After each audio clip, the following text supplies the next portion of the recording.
오늘 9월 네 번째 주일 하나님께서 저와 여러분에게 주시는 말씀은 룻기서 3장 6절서부터 13절 말씀으로 발취에 누워있는 여인, 발취에 누워있는 여인, 이러한 제목으로 하나님의 말씀을 선포하겠습니다. 오늘 하나님의 말씀이 선포될 때에 지난주에도 말씀을 드렸는데 룻이 시어머니 나오미가 하는 말을 귀를 잘 기울여서 듣고 그리고 그 말씀을 마음으로 받고 마음에 잘 새기고 있다가 시어머니가 한 그대로 명령을 이행했더니 룻에게 새로운 인생이 시작되고 새로운 하나님의 축복의 역사가 시작된 것과 같이 우리 성도들이 오늘 말씀을 들을 때 진짜 귀를 기울이고 말씀 듣는 일에만 집중하고 그리고 그 말씀을 마음으로 잘 받아서 새기는 가운데 그 말씀을 우리의 삶 가운데서 실천함으로 말미암아 우리 성도들 한 사람 한 사람이 하나님 아버지의 은혜 속에서 날마다 새로워지고 새로운 하나님의 축복, 새로운 삶이 시작되고 열려질 수 있기를 주님의 이름으로 축원합니다. 오늘 본문 말씀 가운데 보면 발취에 누웠다라고 하는 말씀이 3번 나옵니다. 룻기서 3장 4절, 7절, 8절 말씀 나오는데 4절부터 한번 읽어보도록 합니다. 4절입니다. 그가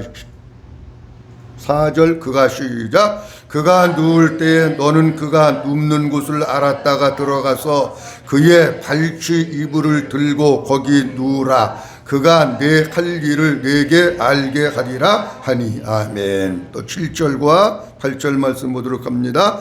시작. 보아스가 먹고 마시고 마음이 즐거워가서 곡식단 더미에 끝에 눕는지라. 룻이 가만히 가서 그의 발취 이불을 들고 거기 누웠더라. 밤중에 그가 놀라 몸을 돌이켜 본즉 한 여인이 자기 발취에 누워 있는지라. 아멘. 발취에 누웠다라고 하는 말씀이 모두 3번 나옵니다. 시어머니 나오미가 룻에게 얘기합니다. 내가 목욕을 하고 기름을 바르고 옷을 갈아입고 보아스가 타작하는 타작마당에 내려가서 잘 보고 있다가 보아스가 모든 타작을 다 정리하고 그 곡식더미 밑에서 바리를 깔고 잘 텐데 내 몸을 숨기고 감추고 있다가 그가 가서 눕거든. 잠들고 난 뒤에 그 보아스의 발취에 가서 내가 누워라. 그렇게 얘기합니다. 발취라고 하는 뜻은 무슨 뜻이냐고 하면 사람이 누우면 발끄트머리, 발 닿을 만한 곳, 그런 뜻이에요. 여기 발끝에 가가지고 이불을 들추고 살짝 누워라. 그렇게 얘기합니다. 그러니까 보아스가 시어머니의 말을 그대로 잘 듣고 있다가 내려가서 룻이 시어머니의 말을 듣고 있다가 보아스가 눕고 이내 보아스가 잠들었을 즈음에 룻이 들어가서 보아스의 이불을 살짝 들추고 발취에 가서 누웠다. 오늘 얘기가 그 말씀입니다. 지난주에는 기업물을 짜라라고 하는 단어가 본문 말씀 6절에부터 13절 말씀 속에 7번 나온다고 말씀드리면서 기업물을 짜에 대한 것을 말씀드렸는데 오늘은 발취에 누워있는 룻에 대해서 말씀을 드리려고 합니다. 먼저 첫째로는 룻은 보아스에게 옷자락으로 자신을 덮어달라고 청을 합니다. 오늘 본문 말씀 9절 말씀 금방 봤는데 다시 한번 보도록 합니다. 이르되 시작. 이르되 내가 누구냐 하니 대답하되 나는 당신의 여종 룻이오니 당신의 옷자락을 펴 당신의 여종을 덮으소서. 이는 당신이 기업물을 짜가 됨이니이다 하니. 아멘. 자, 룻이 보아스가 잠든 것을 확인하고 그쯤에 조용히 들어가서 보아스의 발취에 누워 있는 거예요. 요때는 보아스가 자기가 잠자고 있는 잠자리에 누가 들어왔는지 모릅니다. 왜냐하면 하루 종일 일하면 얼마나 피곤합니까, 사람이. 그러니까 사람이 하루 종일 노동을 하고 그러니까는 들어가가지고 이불을 덮고 눕는 순간에 그냥 기절하고 골아 떨어진 거예요. 그러니까 뭐 발취에 누가 왔는지 옆에 누가 왔는지 모르고 있다가 시간이 몇 시인지는 모르지만 밤중쯤 되다가 보면 사람이 이렇게 뒤척거릴 때가 있잖아요. 깰 때가 있고, 그게 밤중쯤 돼가지고 뒤척거리고 이렇게 깨서 보니까 오메 발끝에 뭐가 있는 거예요. 근데 뭐가 있는 게 사람이 거기에 있는 거예요. 그러니까 이 보아스가 깜짝 놀래가지고 묻습니다. 내가 누구냐? 그렇게 물어요. 내가 누구냐고 물으니까, 내가 누구냐고 묻는 이 말은 거기 서 있는 여인 당신의 정체성이 뭐냐, 그거를 묻고 있는 거예요. 자, 그러면 당신의 정체가 뭐냐, 정체성이 뭐냐, 당신 도대체 누구냐, 이렇게 이야기할 때에 룻은 몇 가지로 대답을 할 수가 있습니다. 하나는 나는 모압 여인입니다. 또 하나는 나는 나오미의 며느리입니다. 또 하나는 나는 말론의 아내입니다. 이렇게 얘기할 수 있는 거예요. 누구냐고 물어보니까 자기를 밝혀야 될 거 아니에요? 가장 쉽게 우리가 생각할 수 있는 것은 이제 나오미의 며느리, 가장 쉬운 거 아니에요? 그리고 모압에서 올라왔으니까 나는 모압 여인입니다. 말론의 아내입니다. 이렇게 얘기할 수 있는데 룻은 그렇게 이야기하지 않고 뭐라고 얘기하느냐고 할 것 같으면은 나는 당신의 여종입니다. 그렇게 얘기합니다. 요 여종이라고 하는 단어에 깊은 의미가 있는 거예요. 자, 그러면 이 룻이 처음서부터 보아스에게 내가 당신의 여종이라고 얘기했을까? 성경은 그렇지 않습니다. 룻기서 2장 13절 말씀에 보면 룻이 보아스에게 이렇게 얘기를 합니다. 룻기서 2장 13절 말씀, 룻이 이르되 시작. 룻이 이르되 내 주여 내가 당신께 은혜 입기를 원하나이다. 나는 당신의 하녀 중에 하나와도 같지 못하오나 당신이 하녀를 위로하시고 마음을 기쁘게 하는 말씀을 하셨나이다 하니라. 아멘. 아니 2장에서는 뭐라고 얘기하느냐고 하면 나는 당신의 하녀와도 같지 못합니다. 나는 당신의 하녀 축에도 들지 못하는 사람입니다. 그러면서 자기 자신을 뭐라고 얘기하느냐고 하면 하녀라고 얘기를 합니다. 2장에서는. 근데 3장에서 보아스가 넌 누구냐? 물어보니까 나는 당신의 하녀만도 못한 사람입니다. 이렇게 얘기하는 것이 아니라 나는 당신의 여종입니다. 이렇게 얘기합니다. 그러면 히브리 원문을 보면은요, 하녀라고 썼을 때의 단어하고 여종이라고 썼을 때의 단어가 다릅니다. 여러분, 하녀라고 하는 것은 어떤 뜻이 있느냐고 하면 사람들이 이렇게 계층이 있는데 제일 밑에 하층에 밑바닥에 있는 여인을 가리킬 때에 그때 하녀라고 하는 거예요. 그러니까 우리로 얘기하면 아주 그냥 천민, 그 정도 사람을 갖다가 가르쳐서 뭐라 그랬냐고 하면 하녀라고 얘기를 해요.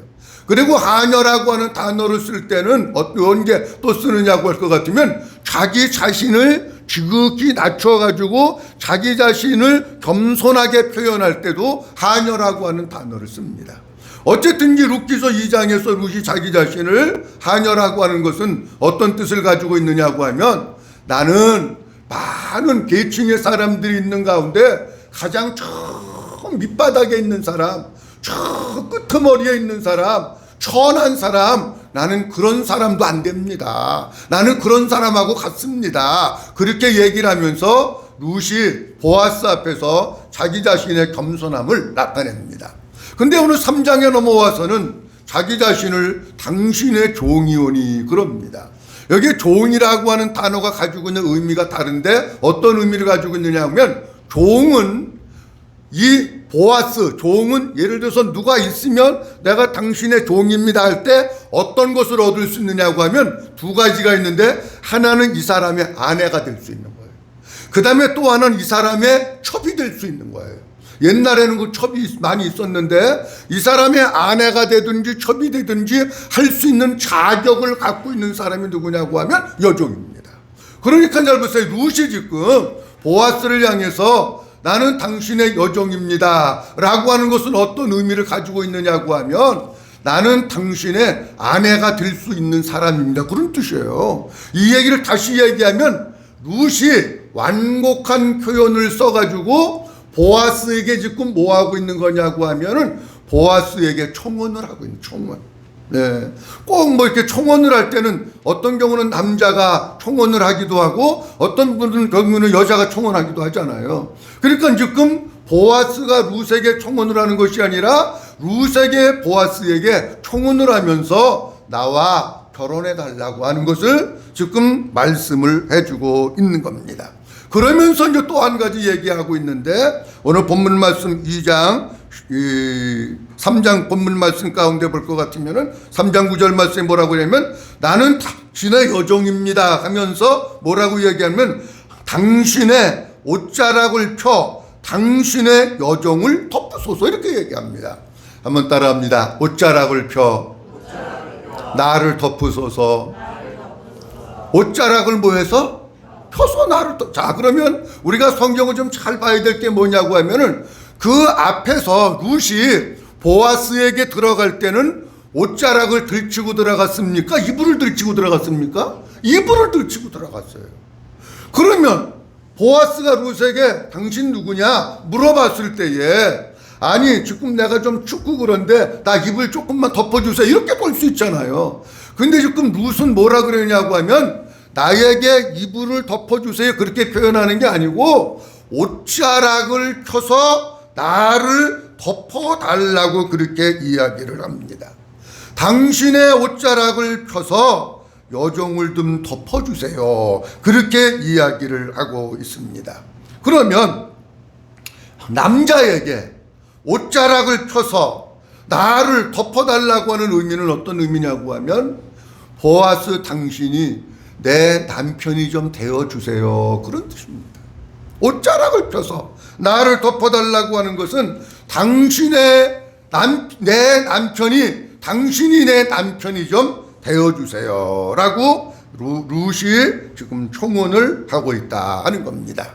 우리가 여기에서 중요한 거 하나 발견할 수 있는데 그러면 잘 보세요. 왜 룻은 보아스에게 찾아가서 당신의 여종이라고 얘기하면서 내가 당신의 아내가 될 수 있는 사람입니다. 여종은 그 뜻이라고 그랬잖아요. 그리고 또 하나는 옷자락으로 나를 덮어달라고 얘기하면서 당신이 내 남편이 되어달라고 왜 그랬을까 하는 겁니다. 하나는 오늘 본문 말씀 9절 말씀에 보아스가 기업 물을 자이기 때문이다 그렇게 말씀을 합니다. 자, 그런데 보아스가 기업을 물을 사람이기 때문에 그렇게 하는데 보아스에게 나 당신의 옷자락을 펴서 나를 덮어달라고 하는 얘기는 무슨 얘기냐고 하면 당신이 내 남편이 되어줘가지고 뭐 하려고 그러느냐 내가 생명을 낳아야 됩니다 그 얘기예요.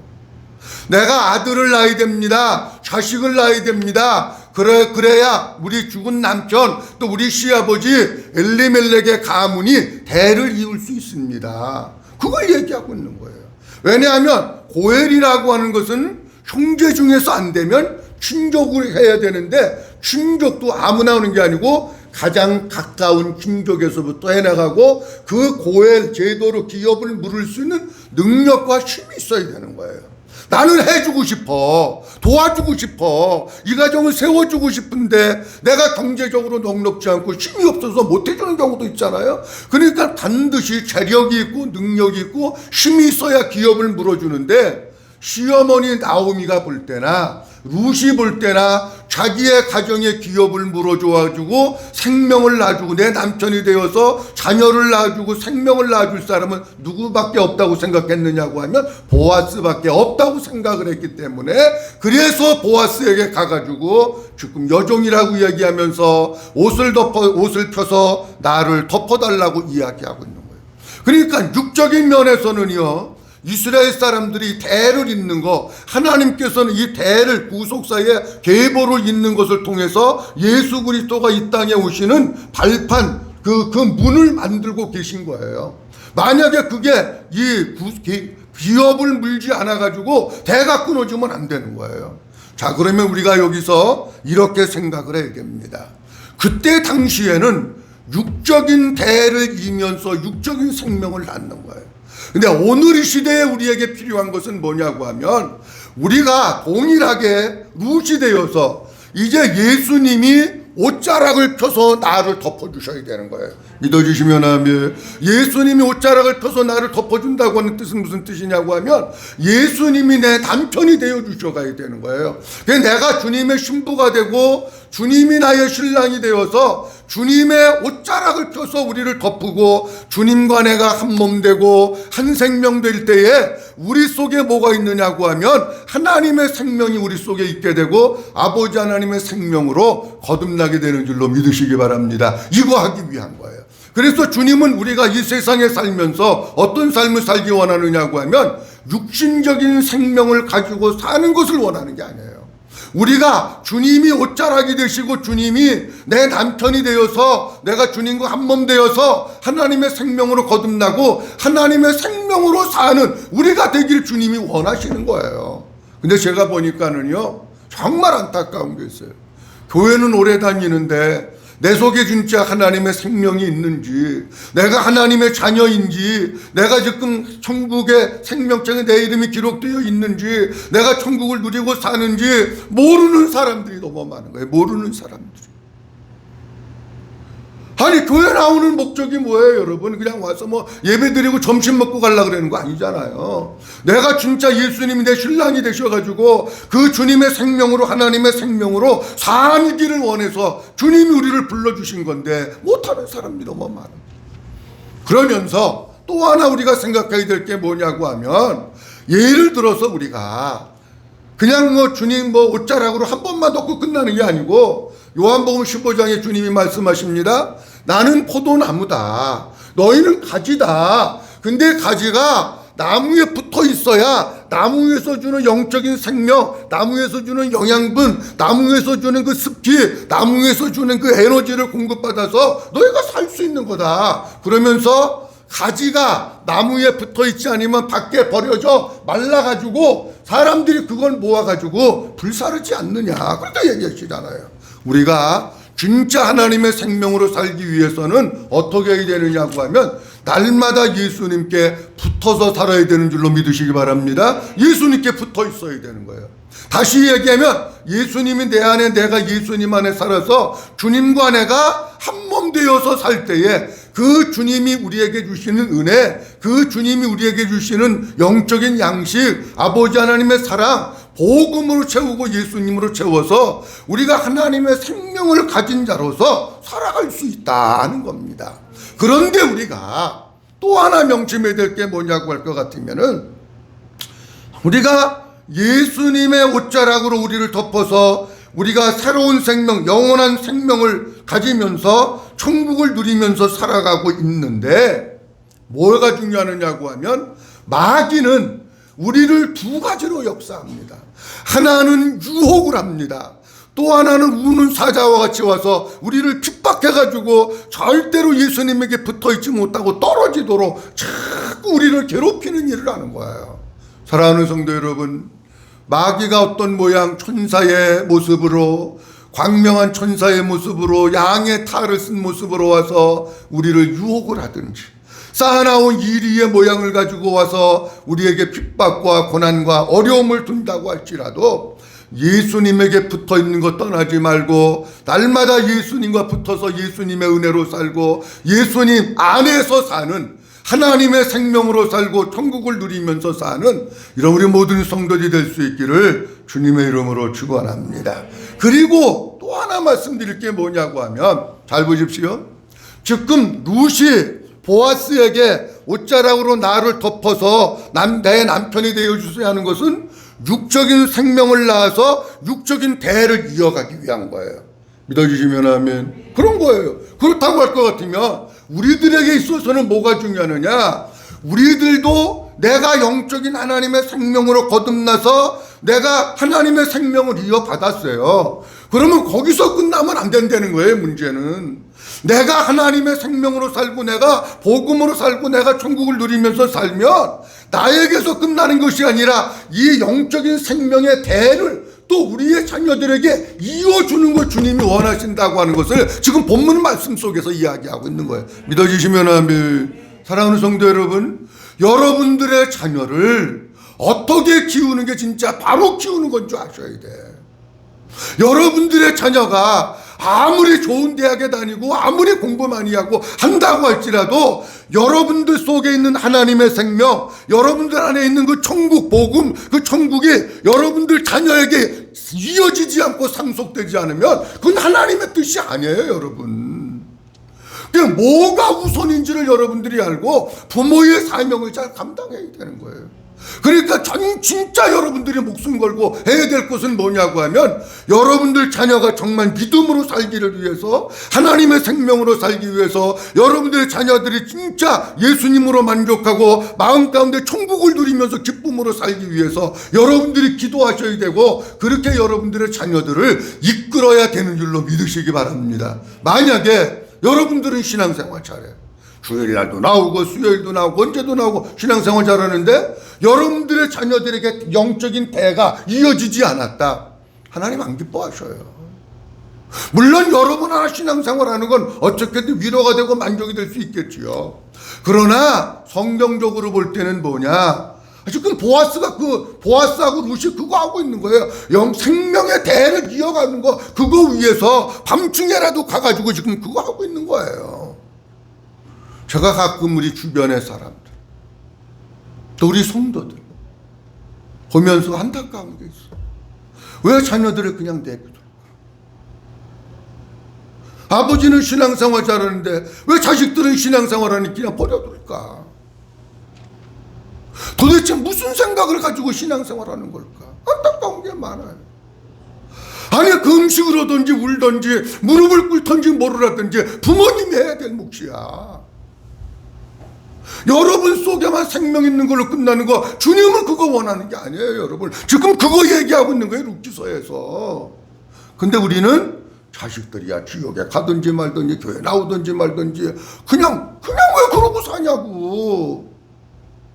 막 그런 거 보면 내가 막 답답한 거예요. 왜 저렇게 신앙생활할까? 하나님이 원하시는 건 그게 아닌데, 나에게 내가 예수님과 남편 되고 한 몸 되어서 그래가지고 내 속에 하나님의 생명이 있고 내 속에 천국이 있으면, 아니 우리 자녀에게도 또 신앙의 대를 있게 해줘야 되는데 이 영적인 거를 모르니까 부모들은 신앙생활하는데 자녀들은 제갈 길 가는 자녀들이 얼마나 많은지. 사랑하는 성도 여러분, 룻기서는 효부 얘기하려고 하는 게 아니에요. 룻기서는 하나님의 생명으로 살아라, 천국 누리면서 살아라, 예수님이 너의 신랑이다, 그리고 천국을 누리면서 살면서 너희 자녀들에게도 하나님의 생명으로 살도록 해라, 영적인 대를 이어가도록 하게 하라고 하는 게 룻기서 말씀이에요. 여러분, 오늘 본문에서 여러분들 자녀들이 어떻게 살든지 신경 쓰지 않는 부모가 아니라 여러분들 자녀들의 영적인 삶을 부모가 체크를 해줘야 돼요. 관리해줘야 돼요, 여러분. 어떤 경우가 있더라도 믿음으로 살도록 부모가 어려서부터 이끌지 아니하면 크면 신앙생활 안 해요. 사랑하는 성도 여러분, 여러분들 자녀들을 위해서 많이 우시고 많이 기도하시고 신앙으로 어떤 일이 있어도 이끄시고, 여러분들보다 더 좋은 신앙, 여러분들보다 더 예수 잘 믿고 여러분들보다 더 주님 앞에 귀하게 쓰임받는 자녀들이 될 수 있기를 주님의 이름으로 축원합니다. 그리고 또 하나는, 보아스가 옷자락을 펴서 룻을 덮을 때에, 보아스가 룻이 남편이 되어줄 때에 룻의 삶은 보아스가 책임져 주는 거예요. 룻은 그때부터 안식을 누리면서 평안을 누리면서 행복한 삶을 살아갈 수가 있는 거예요. 만약에 보아스가 옷자락을 펴서 덮어주지 아니하면, 남편이 되어주지 아니하면 룻은 험악한 세상에 그냥 과부로 살아갈 수밖에 없는 거예요. 내가 일해야 되고 유혹을 받아야 되고 따가운 눈초리를 받아야 되고 고통스러운 험한 삶을 룻은 살아갈 수밖에 없지만, 보아스가 옷자락을 펴서 룻을 덮어줄 때는 아무 걱정할 게 없는, 내가 내 가게를 책임지는 것도 아니고 누가 책임져 주는 거냐? 보아스가 다 책임져 주는 거야. 집도 누가 마련하느냐? 보아스가 마련해 주는 거예요. 먹을 것도 누가 벌어오느냐? 보아스가 해주는 거예요. 무시하는 게 아니에요, 여러분. 자, 우리가 신앙생활이라고 하는 게 뭐냐고 할 것 같으면 이런 겁니다, 여러분. 신앙생활은 예수님이 내 남편이 되어 주셔가지고, 여기 원래 옷이라고 하는 단어는 카나프라, 히브리의 카나프라 가지고 날개라고 하는 뜻이에요, 날개. 옷이라고 하는 단어나 날개라고 하는 단어나 같은, 조금 이따 이제 읽어봅니다. 같은 뜻이에요. 자, 예수님이 날개를 펴셔서, 우리의 신랑이 되셔서 날개를 펴셔서 우리를 덮어주시게 되면, 우리의 삶은 누가 책임져 주시느냐고 하면 주님이 책임져 주시고, 주님이 이끌어 주시고, 주님이 필요한 거 채워 주시는 줄로 믿으시기 바랍니다. 그거예요. 그게 진짜 신앙생활이에요, 여러분. 내가 뭘 자꾸 애써가지고 뭘 하려고 그러지 말고, 그냥 주님만 잘 섬기고, 주님의 기쁨이 되고, 주님 때문에 행복하고, 주님 때문에 감사하고, 주님 때문에 만족한 삶을 살아가면 어떻게 되느냐? 나머지는 다 주님이 책임을 져주시는 거예요. 그런 삶을 우리들이 살아야지. 예수님 말로는 예수님 남편이라 그러는데 그 남편을 못 믿어가지고 내가 자꾸 내 머리로 계산하면서 살고 그러면은 우리의 삶이 엉클어지는 거예요. 자, 그러면 보세요. 여기에서 예수님이 우리의 남편이시라면 우리가 해야 될 게 두 가지가 있습니다. 물론 많지만 두 가지가 있는데, 하나는 남편 되시는 예수님을 사랑하는 것 우리가 해야 되는 거예요. 요한복음 21장 15절 말씀 보도록 합니다. 요한복음 21장 15절 말씀 한 절만 봅니다. 그들이 시작. 그들이 조밥 먹은 후에 예수께서 시몬 베드로에게 이르시되 요한의 아들 시몬아 내가 이 사람들보다 나를 더 사랑하느냐 하시니 이르되 주님 그러하외이다. 내가 주님을 사랑하는 줄 주님께서 아시나이다. 아멘. 잘 보세요. 아내는 누구를 사랑해야 됩니까? 남편 사랑해야 되죠. 지금 주님이 부활하시고 난 뒤에 고기 잡으러 간 제자들에게 찾아오셔가지고 고기를 많이 잡게 하시고 생선을 구워주시고 떡을 먹여주시고, 그리고 난 뒤에 물어보는 거예요. 베드로에게 물어보십니다. 요한의 아들 시몬아 내가 이 사람들보다 나를 더 사랑하느냐 물어보십니다. 진짜 행복한 부부관계는 다른 거 없습니다, 여러분. 사랑입니다, 사랑. 우리 주님은 이미 자기의 몸을 다 버리시고, 자기의 목숨을 버리시고, 자기의 생명을 버리시고, 자기의 물과 피를 다 쏟으시면서 우리를 사랑하셨어요. 아멘. 그렇게 하셨어요. 아니 왜 목사님 주님이 우리 사랑하는 건 얘기 안 합니까? 이미 다 하셨어. 이제 우리가 해야 되는 거예요. 우리가 행복한 관계는 내가 주님을 얼마나 사랑하느냐는 게 중요한 거예요. 남편은 아내를 사랑하는데 호세에서 나오는 고멜과 같이 자꾸 다른 남자 만나러 다니고 다른 남자 만나가지고 애기 낳고 그러면 가정이 불행한 거잖아요. 누구만 사랑하길 원하시느냐? 이제 주님이 내 남편이 되셨으면 주님만 사랑하는 걸 원하시고, 이 세상 어떤 것보다. 여러분 뭘 사랑하십니까? 돈 사랑하십니까? 제가 보니까 이 시대에는요 진짜 돈이 하나님이에요. 돈 사랑하는 사람이 얼마나 많은지, 돈 사랑하는 것 때문에 신앙생활 제대로 못하는 사람 얼마나 많은지 몰라. 착각하지 마십시오. 내가 애써가지고 되는 게 아니라 진짜 신랑 되시는 예수님만 사랑하면 보아스가 룻의 모든 것을 책임져 주시시 우리의 신랑 되시는 예수님이 우리의 모든 삶을 다 공급하시고 보호하시고 책임져 주시고 이끌어 주시는 줄로 믿으시기 바랍니다. 주님도 말씀하시잖아요. 어떤 계명이 제일 큰 계명입니까? 물어봤더니 거침없이 주님이 얘기하십니다. 마음을 다하고 뜻을 다하고 성품을 다해서 주 너의 하나님을 사랑하라. 이것이 크고 몇째 되는 계명이니? 첫째 되는 계명이라고 그랬잖아. 진짜 예수님이 우리의 남편이시라면 우리가 해야 될 거 다른 거 없습니다. 마음을 다하고 뜻을 다하고 성품을 다해서 이 세상의 그 모든 것보다 주님만 사랑하는 성들이 될 수 있기를 주님의 이름으로 축원합니다. 주님만 사랑하면 아버지의 사랑이 우리에게 부어져서 우리가 정말 행복하게 천국 누리면서 살 수 있는데, 주님 사랑하지 않고 딴 거 사랑하면 행복한 신앙생활을 못합니다. 그 다음에 또 하나는 뭐냐고 하면 신랑 되시는 예수님께 순종하는 삶을 살아야 되는 거예요. 에베소서 5장 22절 23절 말씀 보도록 합니다. 에베소서 5장 22절 23절 말씀, 아내들이여 시작. 아내들이여 자기 남편에게 복종하기를 죽게 하듯 하라. 이는 남편이 아내의 머리됨이 그리스도께서 교회의 머리됨과 같음이니 그가 바로 몸의 구주시니라. 아멘. 한번 따라합니다. 아내들이여 자기 남편에게 복종하기를 죽게 하듯 하라. 아멘. 보세요. 아내에게 주님 말씀하시는 거예요. 자기 남편에게 복종하기를 죽게 하듯 하라. 그렇게 말씀하셔요. 그러면서 뭐라고 말씀하시거니면 이는 남편이 아내의 머리됨이 그리스도께서 교회에 못된 것 같음이니 머리된 것 같아. 그가 바로 몸의 구주시니라. 예수님이 우리의 머리셔요. 예수님이 우리의 남편이서요. 믿어주시면 아멘. 그러면 뭐 해야 됩니까, 여러분? 남편, 이 본문 말씀은 물론 부부관계도 말씀하고 있는 거지만 영적으로는 예수님이 우리의 남편인데 그 예수님께 우리가 순종하고 그 예수님께 우리가 복종하는 삶을 살 때에 우리가 행복하다는 거예요. 우리가 진짜 우리 주님의 사랑을 받으면서 주님의 카나푼 날개 아래서 살 수 있는 그 비결이 신랑 되시는 예수님께 복종할 때 가능하다는 거예요.